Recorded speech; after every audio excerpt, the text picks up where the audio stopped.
بسم الله الرحمن الرحيم. الرحمن علم القرآن، خلق الإنسان علمه البيان. الشمس والقمر بحسبان، والنجم والشجر يسجدان. والسماء رفعها ووضع الميزان، ألا تطغوا في الميزان وأقيموا الوزن بالقسط ولا تخسروا الميزان.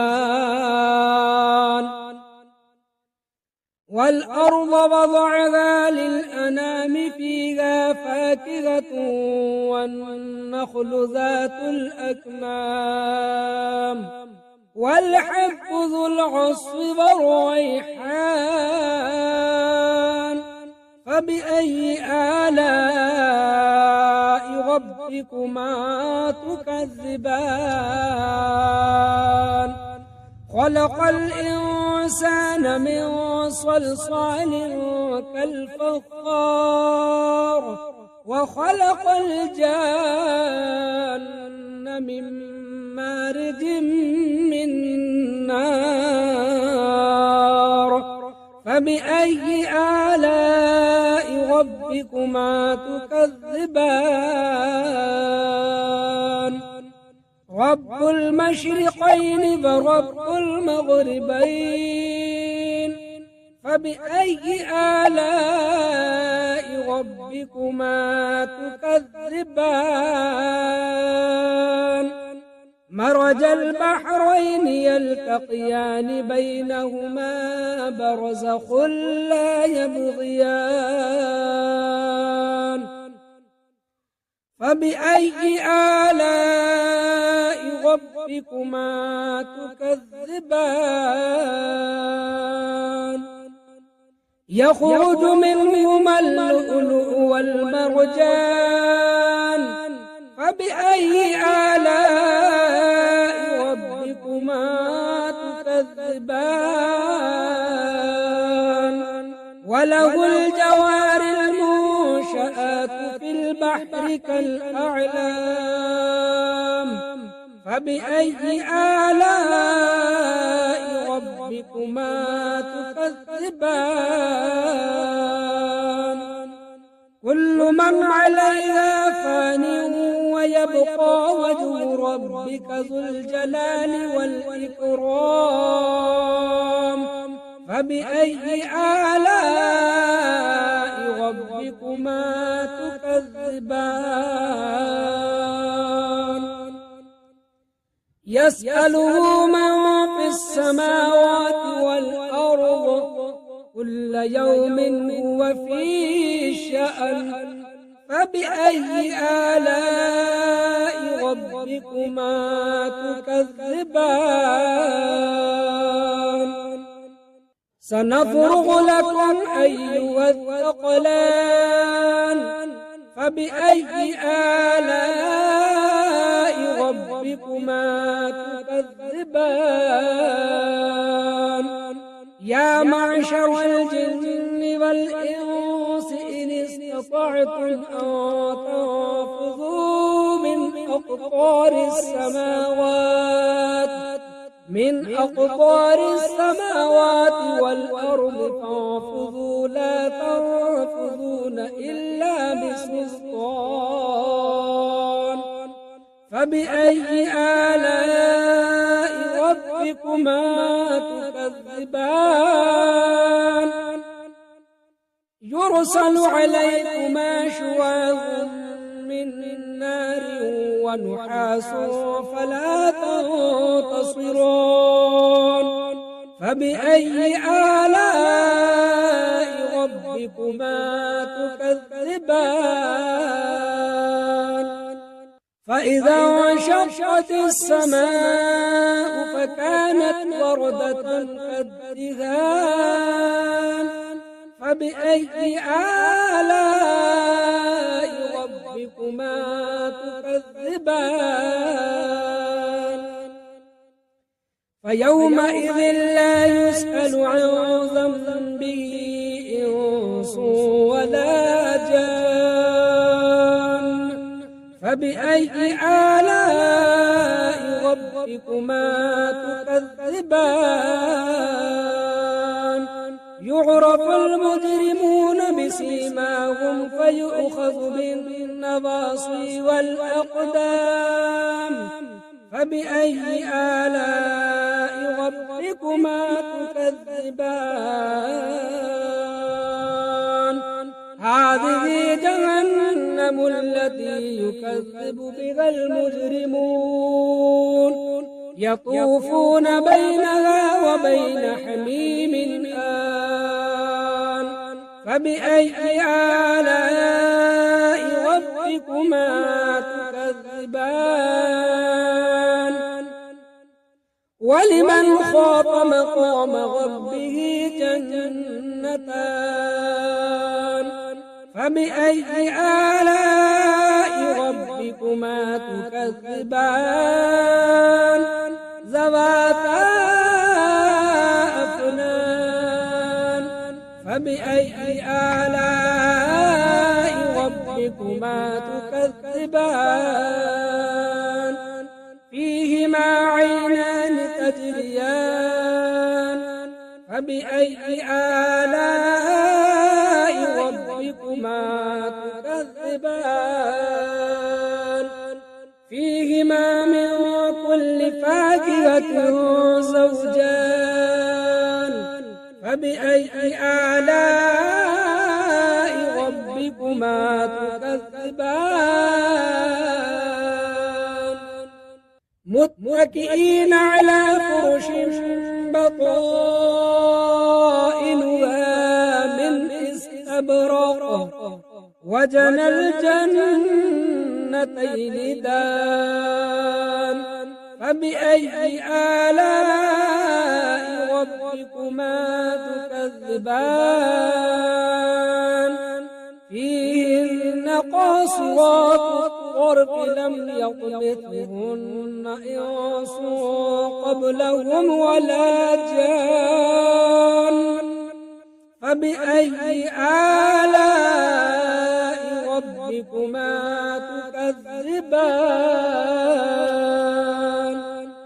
كأنهن الياقوت والمرجان فبأي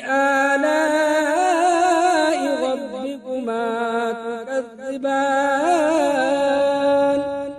هل جزاء الإحسان إلا الإحسان فبأي آلاء ربكما تكذبان ومن دونهما جنتان فبأي آلاء ربكما تكذبان مدهامتان فبأي آلاء ربكما تكذبان فيهما عينان ضاختان فبأي آلاء ربكما تكذبان فيهما فاكهة ونخل ورمان فبأي آلاء ربكما تكذبان فيهن خيرات حسان فبأي آلاء ربكما تكذبان حور مقصورات في الخيام فبأي آلاء ربكما تكذبان لم يطمثهن إنس قبلهم ولا جان فبأي آلاء ربكما تكذبان متكئين على رفرف خضر وعبقري حسان فبأي آلاء ربكما تكذبان تبارك اسم ربك ذي الجلال والإكرام أعوذ بالله من الشيطان الرجيم بسم الله الرحمن الرحيم ياسين والقرآن الحكيم إنك لمن المرسلين على صراط مستقيم تنزيل العزيز الرحيم لتنذر قوما ما أنذر آباؤهم فهم غافلون لقد حق القول على أكثرهم فهم لا يؤمنون إنا جعلنا في أعناقهم أغلالا فهي إلى الأذقان فهم مقمحون وجعلنا من بين أيديهم سدا ومن خلفهم سدا فأغشيناهم فهم لا يبصرون وسواء عليهم أأنذرتهم أم لم تنذرهم لا يؤمنون إنما تنذر من اتبع الذكر فخشي الرحمن بالغيب فبشره بمغفرة وأجر كريم إنا نحن نحيي الموتى ونكتب ما قدموا وآثارهم وكل شيء أحصيناه في إمام مبين واضرب لهم مثلا أصحاب القرية إذ جاءها المرسلون إذ أرسلنا إليهم اثنين فكذبوهما فعززنا بثالث فقالوا إنا إليكم مرسلون قالوا ما أنتم إلا بشر مثلنا وما أنزل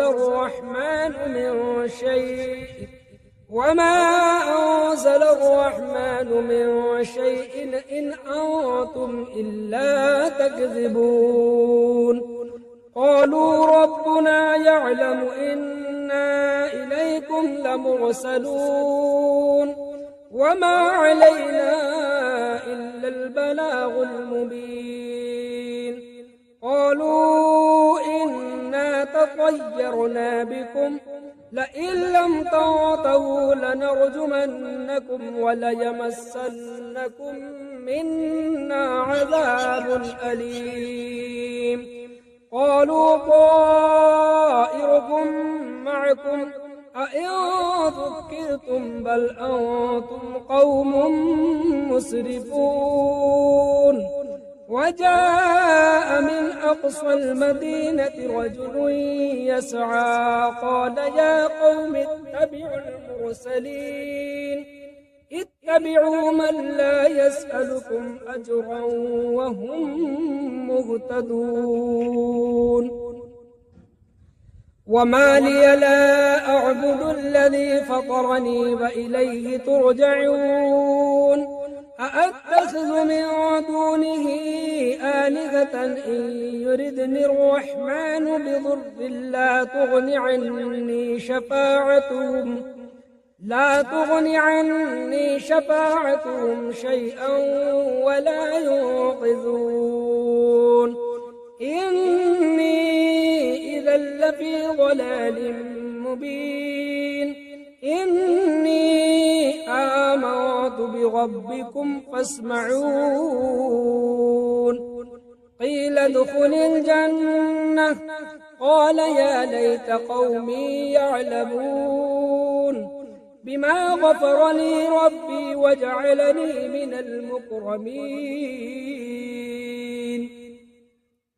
وما أرسلنا على قومه من بعده من جند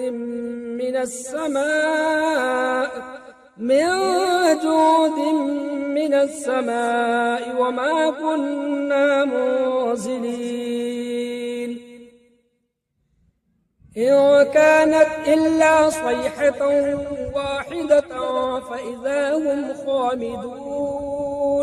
يا حسرة على العباد ما يأتيهم من رسول إلا كانوا به يستهزئون ألم يروا كم أهلكنا قبلهم من القرون أنهم إليهم لا يرجعون وإن كل لما جميع لدينا محضرون وآية لهم الأرض الميتة أحييناها فأخرجنا منها حبا فمنه يأكلون وجعلنا فيها جنات من نخيل وأعناب وفجرنا فيها من العيون ليأكلوا من ثمره وما عملته أيديهم أفلا يشكرون سبحان الذي خلق الأزواج كلها مما تنبت الأرض ومن أنفسهم ومما لا يعلمون وآية لهم الليل نسلخ منه النهار فإذا هم مظلمون والشمس تجري لمستقر لها ذلك تقدير العزيز العليم والقمر قدرناه منازل حتى عاد كالعرجون القديم لا الشمس ينبغي لها أن تدرك القمر ولا الليل سابق النهار وكل في فلك يسبحون وآية لهم أنا حملنا ذريتهم في الفلك المشحون وخلقنا لهم من مثله ما يركبون وإن نشأ نغرقهم فلا صريخ لهم ولا هم ينقذون إلا رحمة منا ومتاعا إلى حين وإذا قيل لهم اتقوا ما بين أيديكم وما خلفكم لعلكم ترحمون وما تأتيهم من آية من آيات ربهم إلا كانوا عنها معرضين وإذا قيل لهم أنفقوا مما رزقكم الله قال الذين كفروا للذين آمنوا أنطعم من لو يشاء الله أطعمه إن أنتم إلا في ضلال مبين ويقولون متى هذا الوعد إن كنتم صادقين ما ينظرون إلا صيحة واحدة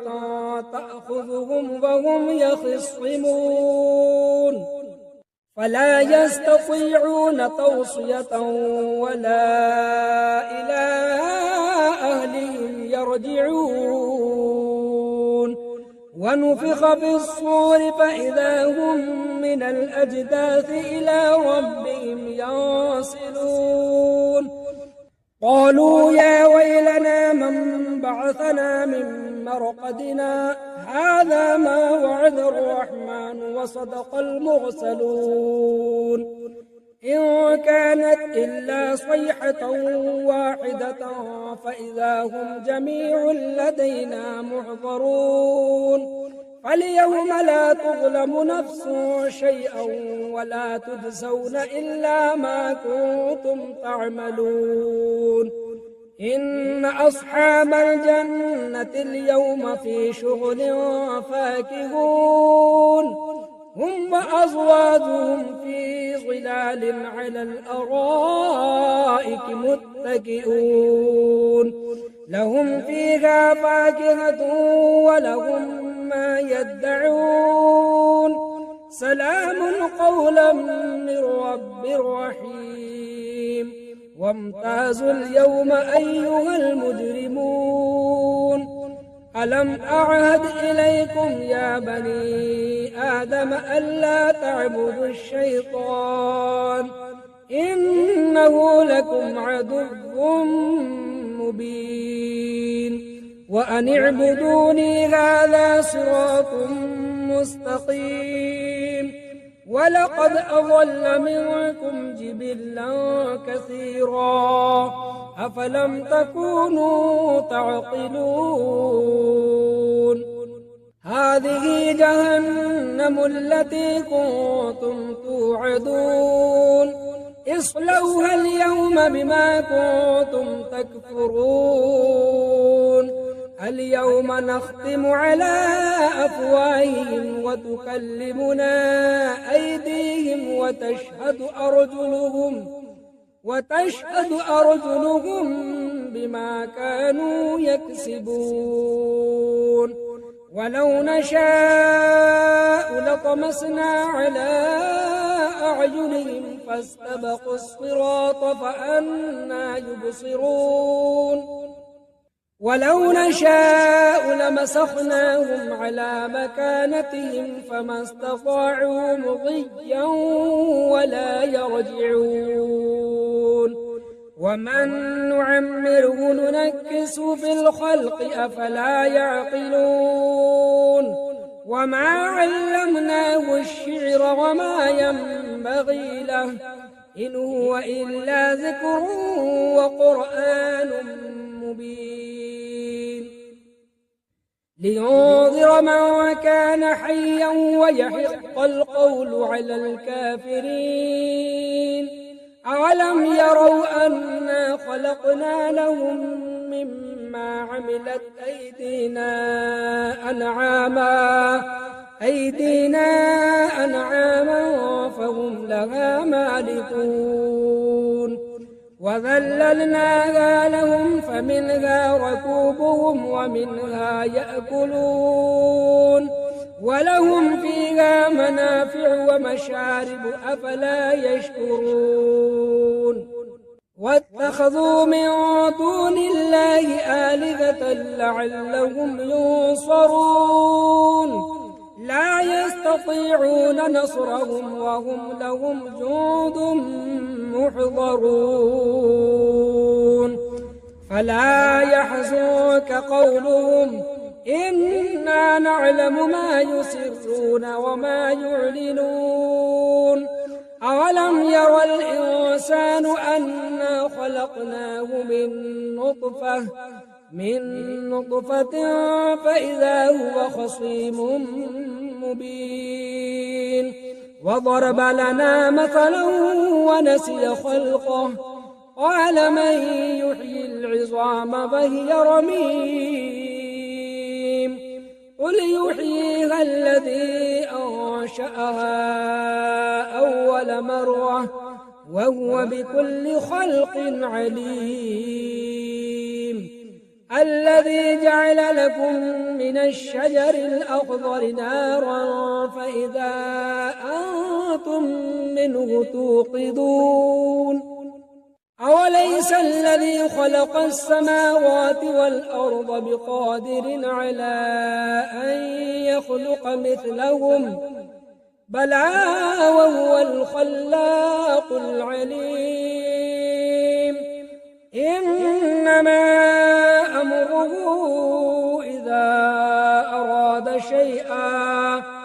إذا أراد شيئا أن يقول له كن فيكون فسبحان الذي بيده ملكوت كل شيء وإليه ترجعون.